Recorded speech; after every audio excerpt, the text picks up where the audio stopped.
안녕하세요. 오늘도 사연살롱을 찾아주셔서 감사합니다. 저는 50대 중반의 여성이에요. 가난한 집에서 자라서 학교를 제대로 못 다녔어요. 아빠도 일찍 돌아가셔서 엄마 혼자 계셨기 때문에 저도 같이 일해서 돈을 벌지 않으면 먹고 살기가 너무 힘들었거든요. 그래도 좀 더 일다운 일을 하며 돈을 벌려면 공부를 해야겠다는 생각이 들더군요. 저는 낮에는 엄마와 함께 농사일을 하고 밤에는 공부를 해서 고등학교 검정고시까지 합격을 하고 좀 더 욕심이 생겨서 대학을 가고 싶었죠. 하지만 공부 양도 그렇고 학비도 감당할 수 없을 것 같았어요. 그런 저의 걱정을 눈치챈 엄마가 어느 날 제게 통장 하나를 내미셨어요. 이거 네 앞으로 들어뒀던 적금이다. 돈은 많지 않지만 네가 전문대 1년은 다닐 만한 학비는 될 거야. 네가 열심히 하면 4년대 대학은 몰라도 전문대는 갈 수 있지 않겠니? 그러니까 한번 해봐. 이것밖에 못 해줘서 미안하다. 저는 엄마의 마음이 느껴져서 통장을 들고 한참을 울며 고맙다고 했어요. 그날부터 마음 먹고 공부를 시작해서 1년 후 전문대에 들어가게 됐어요. 엄마는 잘했다며 너무 좋아해 주셨고 저도 엄마에게 감사하다며 감격의 눈물을 또 한 번 흘렸죠. 대학 생활은 아르바이트를 하며 공부를 하느라 힘들긴 했지만 졸업하면 더 나은 직장에 취직할 수 있다는 생각에 행복했어요. 그리고 드디어 졸업을 했고 저는 대형 병원 원무과에 취직을 하게 됐죠. 첫 월급을 타던 날 엄마 선물을 사고 삼겹살을 잔뜩 샀어요. 엄마, 많이 먹어. 지금은 삼겹살이지만 나중에는 소갈비 사줄 수 있게 돈 열심히 벌게. 라고 하자 엄마는 제 입에 구운 고기를 넣어주시며 엄마는 소갈비 별로야. 이게 더 맛있어. 넌 돈 모아서 네 살 길 생각해. 라고 하시며 웃으셨어요. 말은 그렇게 했지만 제가 받아오는 월급이 많아지니 엄마도 많이 좋으셨던 것 같아요. 병원에서도 누구보다 일찍 출근해서 주변 정리도 하고 하루 일을 준비했죠. 그런 저를 좋게 봐주신 원무과 과장님은 저를 잘 챙겨주시고 엄마가 아프실 때도 병원 진료에 불편이 없도록 편의를 많이 봐주셨어요. 친구들은 대부분 첫 직장에서 힘든 기억들이 더 많다고 하는데 저는 좋았던 일들이 많아서 제가 참 행운아라고 생각했어요. 그리고 거기서 제 남편도 만나게 됐고요. 병원 1인실과 특실 인테리어 공사 때문에 자주 오던 남편은 어느 날 제게 데이트 신청을 했어요. 연정씨, 저 사실대로 말하고 시작할게요. 저 한 번 결혼한 적 있는 사람입니다. 창피한 얘기지만 우리 집에서 아내를 너무 괴롭혀서 저하고 사이까지 나빠지게 돼서 이혼하게 됐고요.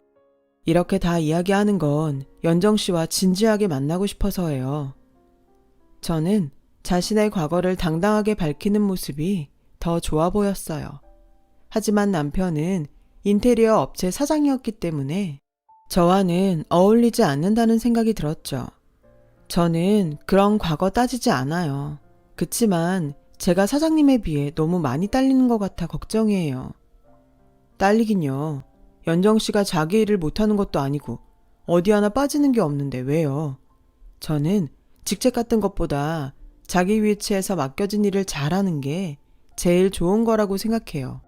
그게 이유라면 저는 말도 안 된다고 생각해요. 적극적인 남편의 대시로 저는 결국 사귀자고 했고 그게 결혼까지 가게 됐어요.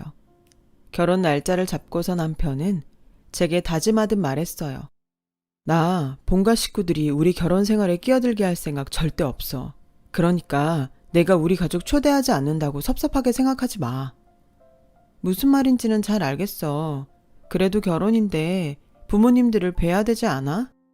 그렇게 단순한 문제가 아니야. 우리 부모님이지만 정말 욕심도 너무 많고 남들 진짜 힘들게 하는 사람들이야. 나 전 같은 일 또 되풀이하고 싶지 않아. 그러니까 우리끼리 조촐하게 하자. 저는 알겠다고 했고 그런 남편의 생각을 엄마에게도 말했어요. 그러자 엄마는 솔직히 말하면 부모를 결혼식에 안 부른다니 왜 그렇게까지 하나 싶지만 오죽하면 그럴까 하고 이해하기로 했다. 나는 우리 딸만 행복하다면 결혼식에 물만 떠놓는데도 좋으니까 편한 대로 해. 라며 좋게 생각해 주셨고 남편은 엄마에게 큰 절을 하며 장모님 여러 가지로 마음에 안 드시는 게 많을 텐데 이렇게 이해해 주셔서 정말 감사합니다. 하나밖에 없는 딸 더 많은 사람들 초대하고 시부모한테 사랑받는 모습도 보고 싶으셨을 텐데 제가 부족해서 이것밖에 안 되네요. 죄송합니다. 괜찮아. 그만큼 둘이서 행복하게 살면 돼.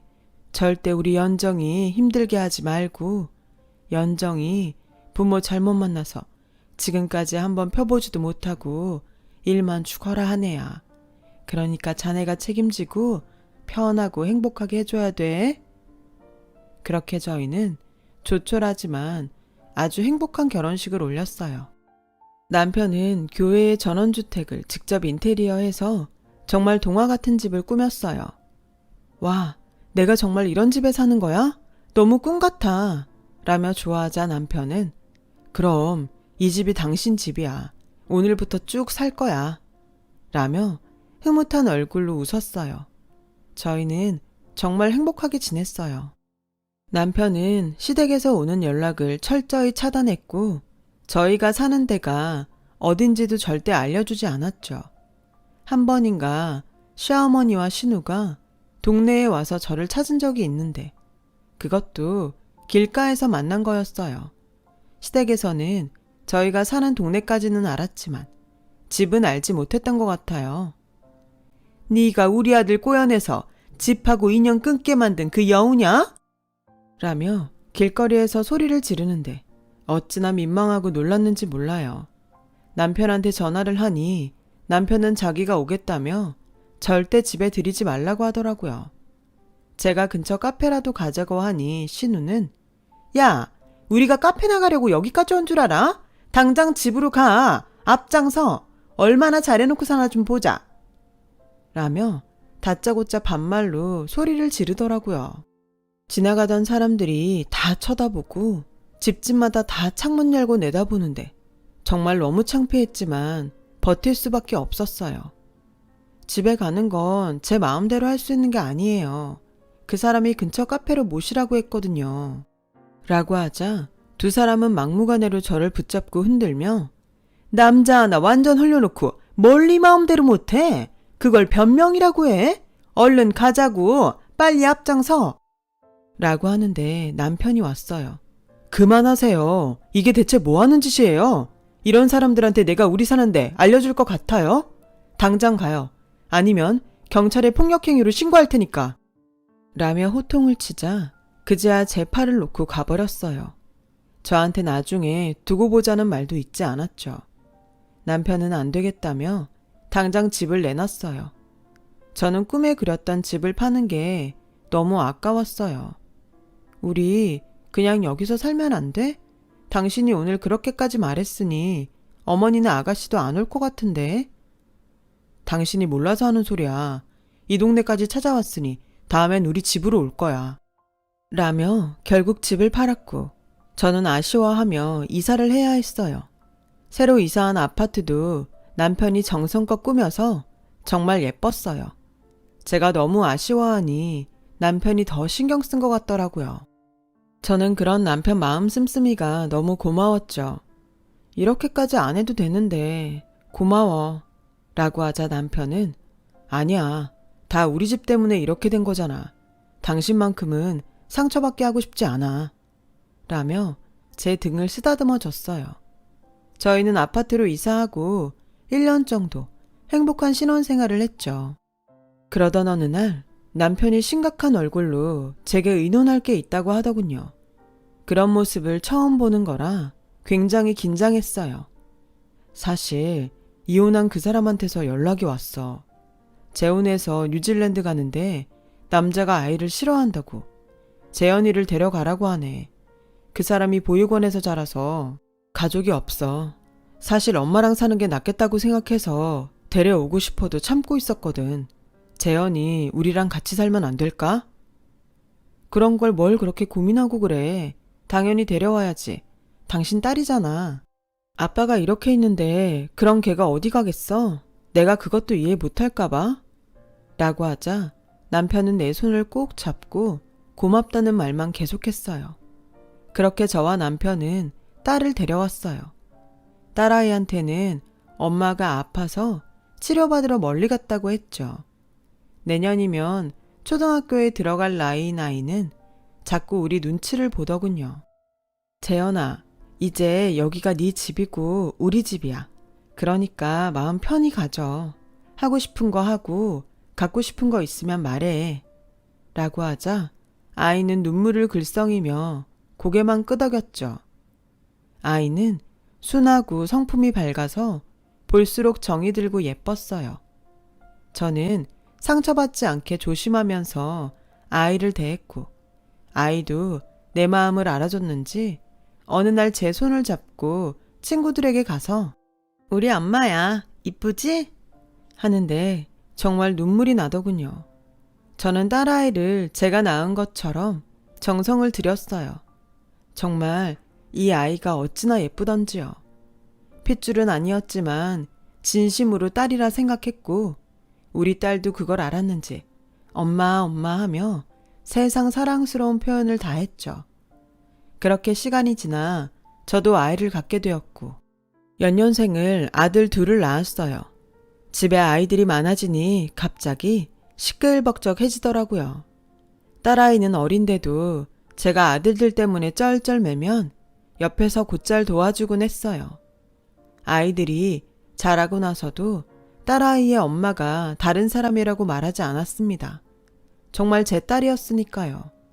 아이들도 누나를 잘 따랐죠. 아이들이 한참 자랄 시기에 정말 정신없었지만 참 행복한 시간이었어요. 그런데 딸아이가 대학에 다니고 아들들이 중학교에 갈 무렵 남편 몸에 이상이 생겼어요. 자꾸 마르고 헛구역질하는 남편을 데리고 병원에 가니 의사가 위암 3기라는 거였어요. 순간 정말 눈앞이 아찔해졌어요. 수술을 해봐야 정확히 알겠지만 예후가 좋지는 않을 것 같습니다. 라는 의사의 말에 저는 남편 몰래 펑펑 울고 말았어요. 그런 중에도 남편은 자기 때문에 내가 고생한다며 자꾸 미안하다고만 했죠.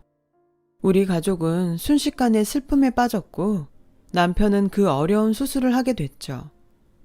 수술은 했지만 앞으로 항암 치료가 중요합니다. 마음 단단히 먹어야 될 거예요. 의사는 이 말만 하고 다시 수술실로 들어가더군요. 저는 남편 병간호를 하면서 힘든 날들을 보내게 됐어요. 딸아이가 학교 휴학을 하며 많이 힘이 돼줬죠. 하지만 남편의 상태는 점점 나빠졌어요. 아무래도 안 되겠다 싶어서 시댁에 연락을 했어요. 아들이 죽는 것도 모르면 안 되니까요. 그런데 시어머니는 연락을 받자마자 하는 말이 아들들을 데려간다는 거였어요. 네가 오죽 잘했으면 내 아들이 병에 걸리겠냐. 네가 재현이 걔한테만 신경 쓰고 네 남편은 쪽쪽 빨아먹으니 그렇지. 내 손자들까지 그렇게 되게 둘 수 없다.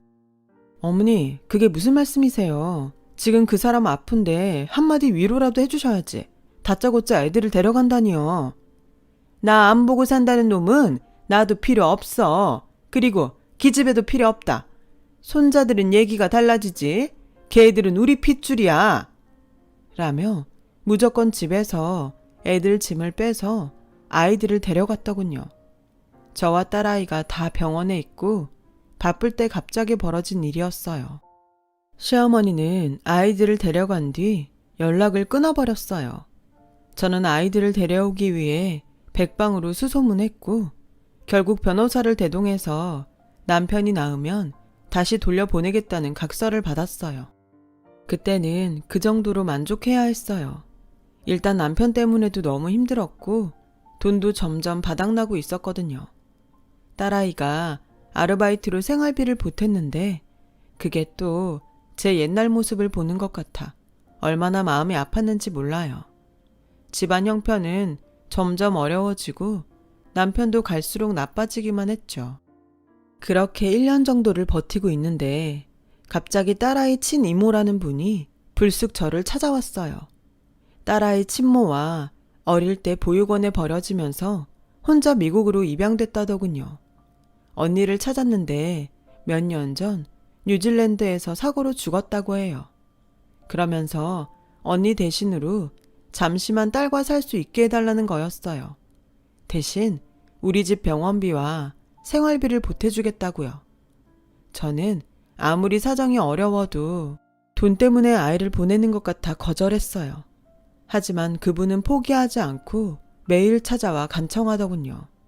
그 모습을 본 딸이 나섰어요. 엄마, 나 이모하고 살다가 올게. 영영 이별하는 것도 아니고 몇 년만 살다가 오는 거잖아. 그래, 우리 딸 마음이 그러면 그렇게 해. 근데 나 돈은 안 받을래. 꼭 너하고 바꾸는 것 같아. 그런 말 하지 말고 받아. 우리 형편 생각해서 도와주려는 거니까. 딸은 어른스럽게 저를 위로했고 얼마 후 친이모와 미국으로 떠났어요. 솔직히 딸의 친모가 보내준 돈이 적지 않아서 큰 도움이 되었죠. 저는 남편의 간호에 더 정성을 쏟았고 아들들한테도 연락을 하며 지냈어요. 그런데 처음에는 자주 오던 아들들 연락이 점점 뜸해지더니 끊어지더라고요. 저는 남편 병간호를 하며 마트 캐셔로 아르바이트를 하느라 바빠서 이른 아침엔 이른 대로, 밤이면 늦은 대로 신경을 많이 못 쓰긴 했어요. 종종 연락을 해보았지만 돌아오는 답은 없었습니다. 몇 년 후 남편은 결국 암이 온 몸에 퍼져 세상을 떠났어요. 그 사이 아들들은 대학교에 들어가 저도 모르게 군대에 갔더군요. 그런 것도 하나 챙겨주지 못한 게 너무 안타까웠어요. 이제부터라도 그동안 못한 것까지 다 해줘야겠다고 생각했는데 애들이 저한테 오지 않겠다고 하더라고요. 이건 우리가 스스로 결정한 거니까 할머니한테 각선이 어쩌니 그딴 말로 협박하지 마. 라고 큰아들이 말하자 작은 아들도 퉁명스럽게 엄마, 누나 우리 친누나 아니라며. 도망간 아빠 전부인 딸이라며. 근데 어떻게 우리는 뒷전이고 남의 딸만 챙겨? 같은 여자라서 그런 거야? 그런 말도 안 되는 소리가 어딨어. 난 너희 차별해서 키운 적 없어. 라고 하자 큰아들이 코웃음 치며 우리도 이제 알 거 다 아니까 그만해. 할머니한테 다 들었어. 엄마가 아빠 가족들하고 못 만나게 만들려고 우리도 할머니한테 맡겨놓고 나중에 데려가네 어쩌네 쇼한 거잖아. 저는 너무 기가 막혀서 그게 아니라고 몇 번이나 얘기했지만 아이들은 이미 시댁에서 한 얘기를 진실이라고 믿고 있어서 소용이 없었어요. 둘째는 꼭 저를 비웃는 것처럼 빈정대며 이제 혼자 잘 살아보세요. 저희 괜히 찾아오지 마시고 라더니 형하고 가버리더군요. 그리고 며칠 후 시어머니가 오더니 무작정 남편 재산을 내놓으라는 거였어요. 네가 내 아들 망가뜨리면서 벌어놓은 돈 있잖아. 그거 당장 내놔. 넌 그거 갖고 있을 자격 없으니까 내놓으라고. 어머니, 저 돈 없어요. 그 사람 병원비 다 쓰고 생활비도 모자라서 제가 마트에 나가서 일한다고요. 내가 내 아들 재산도 조사 못할 것 같냐? 내가 뒷조사하기 전에 네가 순순히 내놓는 게 좋을 거다. 라며 큰 소리를 쳤고 아들들까지 전화해서 할머니한테 돈을 주라는 거였어요. 엄마가 그만큼 누렸으면 남는 건 할머니 주는 게 맞지. 엄마도 양심이라는 게 좀 있어봐. 저는 다른 건 다 참아도 아들들한테 오해받는 게 너무 힘들고 슬펐어요. 밤새 남편 통장들을 뒤져서 보니 그나마 조금 남은 게 하나 있더군요. 저는 아들들한테 주는 거라는 마음으로 그 통장을 시어머니한테 줬고 예전에 남편이 인테리어 업체를 친구한테 넘기고 받았던 지분도 시어머니한테 다 넘겼어요. 그리고 저는 고된 일상을 시작해야 했죠. 집안에 돈 될 만한 건 다 팔아봤지만 얼마 되지 않았고 저는 식당에 취직을 해서 설거지부터 시작해서 반찬 만드는 일을 하게 됐어요. 일하다가 너무 힘들면 남편 생각에 눈물을 쏟은 적도 많았죠. 그런 중에도 아들들은 가끔씩 절 찾아와 돈을 달라고 했어요. 액수가 용돈 정도가 아니라 항상 100단위였어요. 겨우 벌어놨던 돈들을 주고 나면 아들들은 다시 연락을 끊었고 잊혀질만 하면 찾아와서 또 몇백만 원씩 요구했어요. 저는 이게 다 내가 내 손으로 못 키워서 생긴 죄다 라고 생각하고 그렇게 벌리는 손들을 받아주었어요. 그러다 보니 일을 무리해서 하게 되었습니다. 결국 몸이 많이 상해서 저는 일도 그만두게 되었어요. 누워있으면서도 앞으로 어떻게 살지 걱정만 하고 있는데 시어머니가 아들들을 데리고 집에 찾아왔어요. 그리고 보자마자 하는 말이 집에서 나가라는 거였어요. 애들이 이제 대학 졸업하고 뭐 좀 해보려는데 돈이 없어서 되겠니? 네가 내 손자들한테 해준 게 뭐 있냐? 그러면 이 집이라도 내놔야지. 어머니, 이 집은 안 돼요. 제가 왜 이 집을 못 팔고 있는데요. 이거 다 그 사람이 직접 고치고 꾸민 거예요. 그 사람 손때가 묻은 집을 어떻게 팔아요. 제가 다른 방법을 찾아볼게요. 라고 하자 아들이 엄마 아파서 일도 못 나가면서 어떻게 해줄 건데? 나랑 성윤이 벤처기업 만들 건데 하나라도 보태줘야 할 거 아니야. 엄마가 돼서 어떻게 자기 인생만 생각해? 라며 화를 버럭 내더군요. 그래도 이 집은 안 돼. 내가 어디 동구할 데 있는지 알아볼게. 라고 하니 둘째 아들도 한두 푼도 아니고 누가 엄마를 보고 돈을 빌려준다고 그래? 라고 했고 시어머니와 큰아들도 코웃음을 치며 비웃더라고요. 내가 내 아들 집 갖겠다는데 네가 왜 막는 거냐? 나는 정당한 권리를 찾는 거야. 그리고 얘들도 친손자고 너보다 애들이 이 집을 갖는 게 맞지? 그동안 여기서 편하게 살았으면 이제 물러날 때도 됐잖아. 라는 시어머니 말에 저는 제가 다른 건 다 해도 이 집만큼은 절대 안 돼요. 라며 저도 모르게 큰 소리를 냈어요. 그러자 시어머니와 아들들은 어디서 큰 소리를 내냐며 화를 내더니 조만간 나가게 될 거라면서 자리를 떴어요. 저는 남편 사진을 붙잡고 밤새 펑펑 울며 어떡하냐고 했지만 뾰족한 수가 생각나지 않았어요. 그렇게 일주일 넘게 시어머니랑 아들들한테 시달리는데 미국에서 연락이 왔어요. 엄마, 나야 재현이. 나 한국 들어가. 엄마, 너무 보고 싶었어. 라는데 그냥 눈물만 쏟아지더라고요. 재현이는 왜 울기만 하냐며 무슨 일이 있는지 물어봤고 저는 그동안 쌓였던 게 터져 딸한테 모든 걸 다 털어놓았죠. 딸은 제 얘기를 다 듣더니 자기가 갈 때까지 잘 버티고 있으라고 하더군요. 그리고 시어머니와 아들들이 다시 오는 날이 됐어요. 너 진짜 끈질기구나. 하긴 그러니까 내 아들 잡아먹고도 이러고 살지. 내가 오늘은 짐 챙겨놓고 있으라고 했는데 뭐 한 거야? 하더니 아들들한테 짐을 챙기라고 시키더라고요. 애들이 제 짐을 챙겨서 막 거실에 내다 놓는데 딸아이가 들어왔어요. 안녕하세요, 할머니. 아니, 저한테는 할머니도 아니죠. 이선자씨. 저는 오늘 신연정시 법적 대리인으로 왔어요. 라며 딸의 명함을 내밀었어요. 딸은 미국에서 공부해서 국제 변호사 자격증을 땄고 한국의 대기업 법무팀에 취직을 했던 거였어요. 제가 이렇게 어려운 처지가 되자 딸이 그걸 알고 회사에 말해서 출근 날짜를 미루고 제 변호를 맡았어요. 이선자 씨는 이 집에 대해 아무 권리가 없어요. 이 집은 아빠, 김상호 씨 명의니까 상속인하고 자녀들한테 권리가 있고요. 그 권리는 배우자 1.5이고 자녀들은 각각 1인데 그동안 아들 김성진, 김성윤이 받아간 돈을 따져보면 두 아들도 이 집의 권리를 주장할 수 없는 상황입니다. 라며 아주 또박또박 조리 있게 말하더군요. 그 바람에 시어머니와 아들들은 질려서 한마디도 못하고 그냥 물러났어요. 저는 딸을 붙잡고 그동안 서름에 엉엉 울고 말았어요. 엄마, 걱정 마. 이제 내가 엄마 옆에 있을 거니까 아무 걱정 마. 그동안 공부 때문에 연락 많이 못했어. 너무 미안해. 라며 딸도 눈물을 흘렸어요. 그리고 딸은 엄청난 소식을 저한테 알려줬어요. 남편이 죽기 전 딸에게 따로 연락을 해서 맡긴 재산이 있다는 거예요. 할머니가 저러니 아빠가 미리 다 손을 써놨어. 남편은 제가 마음이 약해서 재산을 저에게 남겨봤자 어머님께 다 뺏길 줄 알고 따로 모아둔 재산을 딸이 독립할 수 있을 때가 되면 오픈하기로 유언장을 써서 맡겼다고 하더라고요. 엄마 잘 부탁한다고 하면서요. 그걸 알게 된 아들들이 다시 저를 찾아왔어요. 전하고는 태도가 많이 달라졌더군요. 엄마, 우리한테 섭섭한 거 있으면 풀어.